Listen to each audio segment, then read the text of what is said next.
After 3.5 decades with his brothers in blue, Oklahoma City's top brass is calling it a career. In a candid and at times emotional sit-down, Chief Wade Gourley says it's time to retire, and no question was off limits. News 9's Lisa Monahan has a story you'll see only on 9. Although news of his retirement seems sudden, Chief Wade Gourley tells me he gave notice months ago. The city manager asked him to stay until next year, but he says they'll need to find his successor much sooner. The deadly shooting in northeast Oklahoma City. Oklahoma City covers 621 square miles. Oklahoma City officers killed a man they say had a knife.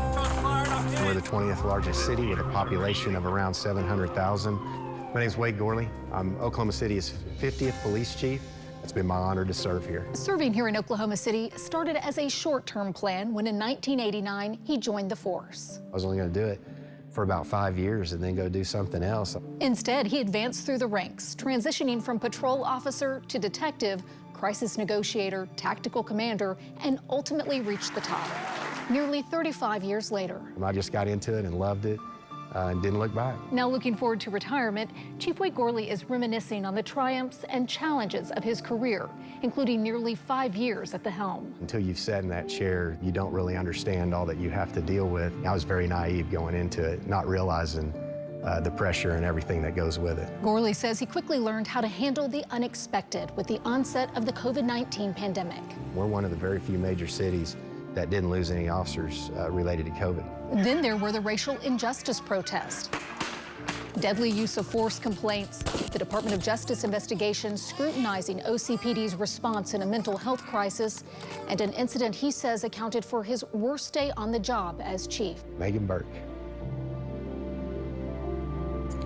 Yeah, that was definitely the worst. Sergeant Megan Burke was killed in a head-on car crash, the only on-duty loss in his tenure. Despite many challenges, Gourley reformed the police response to mental health calls, expanded crisis intervention and de-escalation training, and prioritized community outreach. We identify problems, we adjust our training and our tactics to that. Still, some critics believe Gourley is being forced into retirement. There's nobody that's running me off. Your retirement is coming at the same time that officers who are under investigation for sexual harassment were allowed to quietly retire, some suggesting that that might be why you're also retiring. I have taken a strong stance against sexual harassment, and we were in the process of terminating those officers when they resigned. There's people that always want drama, and you're going to try to create drama, but it's just not there. Gourley says his retirement has been in the works since last fall. Do you feel like you're leaving anything undone? But if I waited till everything was done, I'd never leave. Leaving behind a rewarding career and its inherent risk. Your family really go through it with you. Yeah, and it's been tough on them too, but I'm even more proud that we all got through it. Which makes his decision that much easier, trading the role of public servant for a more private life at home. Well, Chief, thank you for your service. You bet. Glad to do it. Lisa Monahan, Oklahoma's own News 9.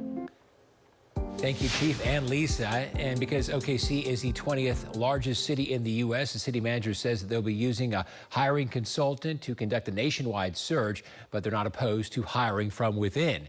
As we take an in-focus look at the search for Gourley's replacement, who will oversee 1,200 officers and 400 non-sworn employees, we asked Chief Wade Gourley what qualities they'll be looking for.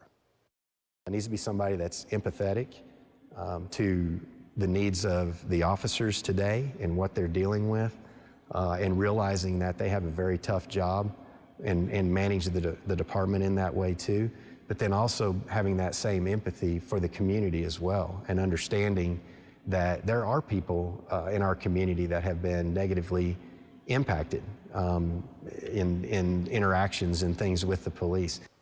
OKC's previous police chief, Bill City, served for almost 16 years. Gourley is coming up on 5 years, which is about average. He says he is currently among the most tenured chiefs in a major U.S. city and has agreed to stay on until a successor is named.